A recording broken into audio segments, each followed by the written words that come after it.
स्नेहं मदिनिरुपमं यत्प्रकुरुषे कुपुत्रो जायेत क्वचिदपि कुमाता न भवति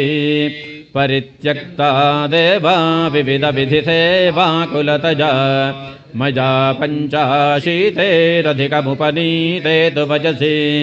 इदानीं चेन्मादस्तव जदिकपानापि भविता निरालम्बो लम्बोदरजननि कञ्जापि शरणं स्वपाको जल्पाको भवति मधुपाकोपमगिर निरातङ्को रङ्को विहरति चिरङ्कोटिकनकैः तवापर्णे कर्णे विशति मनुवर्णे फलमिदं जानीते जननि जपनी जञ्जपविधो चिताभस्मालेपो गरदवशनं दिक्पटधरो जटाधारी कण्ठे भुजगपतिहारी पशुपतिः कपाली भूतेशो भजति जगदीशैकपदवीं भवानि त्वत्पाणिग्रहणपरिपाटी फल